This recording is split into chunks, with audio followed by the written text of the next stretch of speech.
Neha solutions நம்ம வந்து final year project plus internship in plant training எல்லாமே நம்ம பண்ணி கொடுத்துட்ருக்கோம். இன்பிளான் ட்ரைனிங் ப்ளஸ் இன்டர்ன்ஷிப்பில் பார்த்தீங்கன்னா ஆன்லைன் ஸ்ட்ரீமிங்லேயும் ஆஃப்லைன்லையும் நம்ம பண்ணி கொடுத்துட்ருக்கோம். ஆர்ட்ஸ், டிப்ளமோ, இன்ஜினியரிங் எனி டொமைன்லேருந்து நம்ம வந்தாலும் எனி கோர் எனி டொமைன்லேருந்து வந்தாலும் நம்ம இன்டர்ன்ஷிப் மேக்ஸிமம் ப்ரொவைட் பண்ண முடியும். சரிங்களா? இன்டர்ன்ஷிப் ஏதாச்சும் வேணும்னா நம்ம ஸ்க்ரீனில் தெரியுற இந்த நம்பருக்கு நீங்கள் கால் பண்ணுங்கள். 9655340006 இந்த நம்பருக்கு நீங்கள் கால் பண்ணுங்கள், நம்ம பண்ணிக்கலாம். இது இப்போ வந்து பார்த்தீங்கன்னா ஆக்சுவலாக வந்து இப்போ வந்து ஒரு கான்செப்ட் எடுத்து வந்திருக்கோம். அது என்னென்னு பார்த்தீங்கன்னா பிளாக் சைட்டுங்கிற ஒரு கான்செப்ட், பிளாகுங்கிற ஒரு கான்செப்ட் கொண்டு வந்திருக்கோம். PHP வந்து ஒரு ப்ராஜெக்ட் வந்து பிளாகுங்கிற ஒரு கான்செப்ட் கொண்டு வந்திருக்கோம். இந்த பிளாகுங்கிற எப்படி பார்த்தீங்கன்னா ஒரு சோஷியல் மீடியா மாதிரி கான்செப்ட் வச்சுக்கலாம். இல்லை ஒரு பிளாக், நம்ம ஒரு பிளாக் கிரியேட் பண்ணுறோம், அதில் கண்டென்ட்டை வந்து நம்ம உள்ளே வந்து போஸ்ட் பண்ணுறோம். அந்த கண்டென்ட்டுக்கு வந்து கீழே கமெண்ட்ஸ் விழுவோம். இதுதான் கான்செப்ட் பிளாகுங்கிறது. இதில் நம்ம யூனிக் என்ன பண்ணியிருக்குன்னு பார்த்தீங்கன்னா ஒரு பிளாக் கிரியேட் பண்ணுறோம். அந்த பிளாக் பார்த்தீங்கன்னா ஒரு நம்ம 2 டைப் 3 டைப் இந்த பிளாக் யூஸ் பண்ணலாம். ஒன்று நியூஸ் போர்ட்டல் மாதிரி யூஸ் பண்ணலாம். நியூஸ் ஒன்று போஸ்ட் பண்ண போகிறோம், அது கீழே கமெண்ட்ஸ் விழுகுது அப்படிங்கிற மாதிரி பண்ணிக்கலாம். இல்லைனா இது நம்ம இபக் ட்ராக்கர்னு சொல்லுவோம். இபக் ட்ராக்கர்னா ஒரு கம்ப்ளைண்ட், ஒரு பக்கு சம்திங் நம்ம வந்து ரன் பண்ணுறப்போ ஒரு கோடிங்கில் VB.NETஓ PHP சம்திங் ஒரு கோடிங்கில் வந்து பக்கு வருதுன்னா அந்த பக்கு இதில் போஸ்ட் பண்ணால் அந்த போஸ்ட் பண்ணது கீழே வந்து மல்டி யூசர்ஸ் வந்து உங்களுக்கு வந்து பக்கு கிளியர் பண்ணதுக்கான சொல்யூஷன் சொல்லுவாங்க. அதுக்காக இபக் ட்ராக்கர் மாதிரியும் இதை நம்ம யூஸ் பண்ணலாம். அதுக்கப்புறம் பார்த்தீங்கன்னா ஒரு சாயில் சூட்டபிள் மாதிரி பண்ணலாம். அதாவது பார்த்தீங்கன்னா ஒரு கல்டிவேஷனுக்காக, அதாவது விவசாயத்துக்காக பார்த்தீங்கன்னா நீங்கள் வந்து இதில் ஒரு போஸ்ட்டை போட்டுட்டு அந்த போஸ்ட்டு கீழே ஃபார்மர்ஸ் கிட்ட இருந்து ரிவ்யூஸ் வாங்குற மாதிரி. செகண்ட் பார்த்தீங்கன்னா இந்த ஃபீட்பேக்ஸே வந்து பார்த்தீங்கன்னா மேக்ஸிமம் இல்லை ஃபீட்பேக் கமெண்ட்லாம் நான் சொல்கிறேன். பார்த்தீங்கன்னா நிறைய பேர் கமெண்ட்ஸ் கொடுப்பாங்க இந்த வெப்சைட்டில், நம்ம பிளாகில். பட் அந்த கமெண்ட்ஸில் வந்து ஃபில்ட்ரு பண்ணி பர்ஃபெக்டாக ஒர்க் ஆகிற கமெண்ட்ஸை மட்டும்தான் அட்மின் அப்ரூவல் பண்ணுவார். இதனால் பார்த்தீங்கன்னா ஒரு பக்கை நம்ம ஆட் பண்ணுறோன்னா அந்த பக்கோட சொல்யூஷன் மட்டும்தான் அது கீழே தெரியும். சப்போஸ் அந்த இதில் பார்த்தீங்கன்னா நீங்கள் வந்து எக்ஸாம்பிள் பக் ட்ராக்கிங் சொல்லியிருக்கேன், அதே எக்ஸாம்பிள் வந்து பிளாகில் நியூஸ் போடுற மாதிரி போடுறோம்னா அந்த நியூஸை படித்து பார்த்துட்டு நிறைய பேர் அது கீழே கமெண்ட் பண்ணுவாங்க. அதில் வந்து நீட்டான கமெண்ட்ஸ் மட்டும்தான் அதில் தெரியும். ஏன்னா அட்மின் அப்ரூவல் பண்ணுவாங்க. அந்த குட்டு, வெரி குட்டு, நைஸ் அந்த மாதிரி கமெண்ட்ஸில் எதுவும் அப்ரூவல் பண்ண மாட்டாங்க. அதுக்கான சொல்யூஷன் என்னவோ அதை வந்து இது பண்ணுவாங்க. ஸோ இதான் இந்த பிளாகோட கான்செப்ட். இந்த பிளாக் கான்செப்ட் நிறைய டைப்பில் நம்ம எக்ஸ்பிளைன் பண்ணிக்கலாம் ஸ்டாஃப் கிட்ட. ஏன்னா நிறைய டைப்பாக இந்த ப்ராஜெக்ட் என்ன ஆகும். சரிங்களா? நிறைய டைப்னா உள்ளே போகிற இன்ஃபர்மேஷன் தான், அந்த போஸ்ட் போகிற இன்ஃபர்மேஷன் வச்சு தான் நம்ம இதை வந்து நம்ம என்ன பிளாக்னு சொல்ல முடியும். ஆக்சுவலாக பிளாகில் என்ன வேணாலும் போடலாம். பிளாகில் நம்ம போஸ்ட்டு என்ன நம்ம பண்ணுறோமோ அந்த போஸ்ட்டு இல்லை கான்செப்ட். சரிங்களா? அந்த போஸ்ட் வச்சுன்னா நியூஸை போடுறேன்னா நியூஸை வச்சு நியூஸ் போர்ட்டல் பிளாக்னு சொல்லலாம். இல்லை நீங்கள் வந்து பக்கை போடுறீங்க, பக்குக்கான இது வாங்குறீங்க, சொல்யூஷன்ஸ் எல்லாம் தேடி எடுக்கிறீங்கன்னா அது வந்து இபக் ட்ராக்கர்னு சொல்லலாம். அப்புறம் வந்து ஜஸ்ட் பார்த்தீங்கன்னா அக்ரி சம்மந்தப்பட்ட போகிறீங்கன்னா அக்ரிக்கு வந்து நம்ம சாயில் சூட்டபிள் ஏற்ற மாதிரி கல்குலேட் பண்ணுற மாதிரி சொல்லிக்கலாம் டைட்டில். இதான் ஒரு கான்செப்ட் ஓவரால். இது டொமைன் பார்த்தீங்கன்னா ஃப்ரண்ட் எண்ட் வந்து பார்த்தீங்கன்னா கண்ணில் பார்க்கக்கூடிய டிசைன் வந்து HTML, CSS, JavaScript வச்சு பண்ணியிருப்பாங்க. பேக் அண்ட் ஸ்டோரேஜ் வந்து MySQL, சர்வர் ஸ்கிரிப்டிங் வந்து நம்ம PHP யூஸ் பண்ணியிருக்கோம். இப்போ இந்த ப்ராஜெக்ட் எப்படி ரன் பண்ணுறதுன்னு பார்த்துக்கலாம். ஃபஸ்ட்டு வந்து ஜாம்ப் ஓப்பன் பண்ணிக்க. ஜாம்ப் சர்வர் நம்ம ப்ராஜெக்ட் போட்டிருப்போம். ஜாம்ப் ஓப்பன் பண்ணிவிட்டு அப்பாச்சி வந்து ஸ்டாப் பண்ணிக்கங்க, MySQL வந்து ஸ்டாப் பண்ணிக்கங்க. அப்பாச்சி MySQL ஸ்டாப் ஆனோன்னு இந்த மாதிரி க்ரீன் கலரில் ஆயிரும். ஓகேங்களா? ஒரு 2 செகண்ட் 3 செகண்ட் வெயிட் பண்ணி இந்த லோடிங் நின்றோம் மவுஸ் ஓவரில். அதுக்கப்புறம் மினிமைஸ் பண்ணிவிட்டு இதுதான் நம்ம ப்ராஜெக்டோட URL. இதை அப்படியே காப்பி பண்ணி நம்மளோட ப்ரௌசர் போட்டு என்டர் பண்ணிட்டீங்க. இப்போ ஆக்சுவலாக குக்கீஸ்லேருந்து வருது. நம்ம இந்த அட்மினுங்கிற தூக்கி விட்றோம். localhost/blog வந்துடுச்சு. இப்போ வந்து இந்த பிளாகில் வந்து எதுவுமே கிடையாது. இப்போதைக்கு நம்ம கண்டென்ட் எதுவுமே போட கிடையாது. எபோட்டில் எதுவும் போட கிடையாது. ஜஸ்ட் ஃபோர்ஸ் போட்டிருக்கோம். இல்லை நம்ம வந்து அட்மின் பண்ண போய் பார்த்தீங்கன்னா கண்ட்ரோலையும் போய் நம்ம மாற்றிக்கலாம். இந்த நேம் இமெயிலெலாம் மாற்றிக்க முடியும். ஃபீட்பேக் வந்து நம்ம கொடுக்குற ஃபீட்பேக் வந்து அட்மினுக்கு காட்டும். இதான் ஒரு கான்செப்ட்.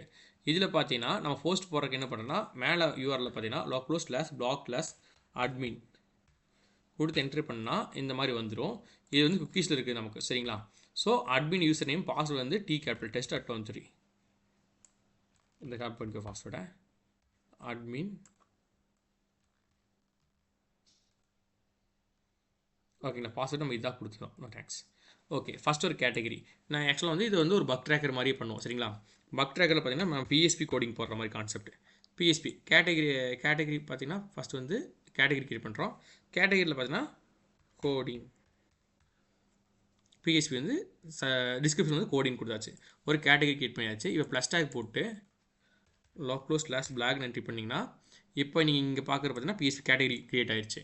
இந்த கேட்டகரி கீழே சப் கேட்டகரி உட்கார வச்சுக்கோ. கேட்டகரி ஆட் கேட்டகரியில் வந்து PHP. சரிங்களா? நீங்கள் இப்படி ஒர்க் பண்ணுறப்போ ப்ளஸ் டேக் போட்டு W3 ஸ்கூலில் வந்து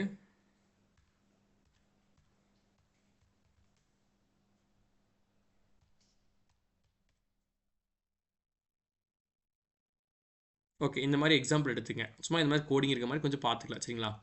இப்போ வந்து பிஎஸ்பியில் பார்த்தீங்கன்னா ஒரு டேட்டா டைப்புங்கிறது இது எடுத்துக்கலாம். ஆக்சுவலாக இதுதான் சப் கேட்டகரி டேட்டா டைப். சரிங்களா? அப்போ வந்து ஆடில் போயிட்டு பிஎஸ்பியில் வந்து இதுதான். சரிங்களா? டைப் வந்து சேம் டேட்டா டைப்பே கொடுத்துக்கலாம். எக்ஸாம்பிள் நீங்கள் கொடுக்குற மாதிரி டேட்டா டைப் என்னென்ன வந்து கொடுக்கலாம். சப்மிட் ஆயிடுச்சு. இப்போ வந்து பார்த்தீங்கன்னா யூசர் சைடில் பார்த்தீங்கன்னா சப் கேட்டகரி பிஎஸ்பினா இப்போ வரைக்கும் ஃபோஸ்ட்டில் அதுக்கடி கேட்டாது. சப் கேட்டகரியில் இங்கே வந்துச்சா பாப்புலரில் வரும். சரிங்களா? அடுத்து வந்து ஆட் போஸ்ட் பண்ணுற பார்த்தீங்கன்னா டைட்டில் வந்து பார்த்தீங்கன்னா நம்ம என்ன கொடுத்தோன்னா இங்கே இருக்கிற டைட்டில் கொடுத்துருக்கோம். ஒரு எக்ஸாம்பிள் போடலாம். பிஎஸ்பி இன்டர்கேட் இதுதான் நம்ம கான்செப்ட். சரிங்களா? இதை டாப்பிக்கை வச்சு போடலாம். இது என்ன கேட்டகரி? BSP category. பிஎஸ்பியில் என்ன வருது? Data type. அப்புறம் பார்த்தீங்கன்னா அதோட வீடியோஸ் அது ரிலேட்டடாக உங்களுக்கு வீடியோஸ் ஏதாச்சும் கிடச்சா வீடியோ அப்லோட் பண்ணலாம். இமேஜ் அப்லோட் கிடச்சா இப்போ இமேஜ் பண்ணலாம். நான் இப்போதைக்கு ஜஸ்ட் வந்து ஒரு சும்மா எங்கிட்ட இருக்கிற உங்களுக்கு இதெல்லாம் அப்லோட் பண்ணி காமிக்கிறேன். இதில் பார்த்தீங்கன்னா லிங்க்ஸ் இதில் வந்து வீடியோ லிங்க் ஏதாச்சும் இருக்குது அதில் லெட்டர் அப்படின்னு கொடுத்துக்கலாம். இல்லை நம்ம ஆஃப்லைனில் தான் அதை வச்சிருக்கோம் அப்படின்னா ஆஃப்லைனில் இருக்கிற இமேஜை வந்து நம்ம லோட் பண்ணி எடுத்துக்கலாம். நம்ம இது லிங்க்கில் கொடுக்க முடியும். நம்ம லோக்கல் சர்வரில் வச்சு இதெல்லாம் கொடுத்துக்கலாம். நான் இப்போதைக்கு பார்த்தா ஜஸ்ட் டெக்ஸ்ட் மட்டும் நான் கொடுத்துக்கிறேன். இப்போ தான் இந்த டெக்ஸ்ட்டு கோடிங் மாதிரி இருக்கிற காட்டி ட்ரை ஆகி கொடுத்து ஜஸ்ட் இந்த கோடிங் எடுத்துக்கலாம். கோடிங் கொடுத்தாச்சு. ப்ளஸ் பார்த்தீங்கன்னா அது என்ன பக்குன்னு சொல்லி நமக்கு கேட்டுக்கோ.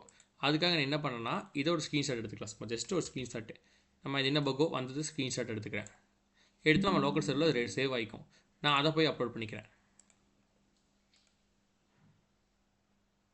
ஓகே அந்த இமேஜ் அப்லோட் பண்ணி பிஎன்ஜி இமேஜ். ஓகேங்களா? சேவ் போஸ்ட் வந்து அக்சஸ் வந்துருச்சு. ஓகேங்களா? போஸ்ட் ஓகே ஆயிடுச்சு. இப்போ நீங்கள் இந்த பிளாகை வந்து ரெஃப்ரெஷ் பண்ணுறீங்க. ரெஃப்ரெஷ் பண்ணிங்கன்னா ஆக்சுவலாக ஹோம் பேஜில் இருக்குது. இப்போ ஹோம் பேஜில் இருக்குது பார்த்தீங்கன்னா இந்த மாதிரி எரர் நமக்கு வந்துருக்குது. எக்ஸாம்பிள் அவங்க ஒரு ஸ்க்ரீன்ஷாட் போட்டிருக்கு. இது மாதிரி நம்ம எரர் வந்த மாதிரி ஸ்க்ரீன்ஷாட்டும் நம்ம கொஞ்சம் எடுத்து போடலாம். ஆன்லைனில் பார்த்து ரீடு மோட் அவங்க யூஸ் பண்ண கோடு பார்த்தீங்கன்னா இந்த கோடு தான். சரிங்களா? அது வந்துருச்சு. இது கீழே கமெண்ட்ஸ் பார்த்தீங்கன்னா கீழே பார்த்தீங்கன்னா சம்திங் இந்த மெயில் ஐடி வச்சுட்டு சம்திங் இதுக்கு வந்து ப்ராப்ளம் சால்வ் பண்ணுறதுக்கு நம்மளே பார்த்தீங்கன்னா ஒரு எக்ஸாம்பிள் கொடுக்குறேன். இதுதான் உங்களுக்கு வந்து இது சொல்யூஷன் அப்படின்னு சொல்லி நான் கொடுக்குறேன். சப்மிட் நீங்கள் கொடுத்தோன்னே என்ன காட்டுது? Comment successfully submitted. Comment will அதாவது அட்மின் வந்து ரிவ்யூ பண்ணால் மட்டும்தான் இந்த கமெண்ட்ஸ் வந்து உங்களுக்கு தெரியும் அப்படிங்க காட்டுது. கீழே வந்த மாதிரி பார்த்தா இந்த மாதிரி லைன் காட்டும். ஓகேங்களா? ஆக்சுவலாக கமெண்ட் வந்து உங்களுக்கு உடை வராது. கண்டினியூ கமெண்ட்ஸ் இது வரல பார்த்தீங்களா? சேம் இப்போ நம்ம கொடுத்தது பார்த்தீங்கன்னா அட்மின் பண்ணல போய் பார்க்குறப்போ கமெண்ட்ஸ்னு இருக்கும். வெயிட்டிங் ஃபார் அப்ரூவல்னு இருக்கும். அதில் போயிட்டு இப்போ நம்ம கொடுத்த கமெண்ட் வந்து அப்ரூவல் பண்ணிடுறேன். இப்போ அப்ரூவல் பண்ணிவிட்டு யூஸ் சைடில் அதை பார்த்தீங்கன்னா அது ஒர்த்தாக இருந்த கமெண்ட்ஸ் இருந்துச்சுன்னா அது யார் பண்ணாங்க என்ன டைமில் பண்ணால் அதுக்கான ஃப்ளோ வேணுமோ அதை காட்டும். இதான் இதோட கான்செப்ட். நம்ம போஸ்ட்டு போகிற என்ன ரிலேட்டடாக போஸ்ட் போகிறோமோ அதை வச்சு நம்ம இது பண்ணிக்கலாம். சரிங்களா? ப்ளஸ் எத்தனை வியூஸ் போயிட்டு இருக்குது அது எல்லாமே இதில் காட்டும். இதான் இதோட கான்செப்ட். சரிங்களா?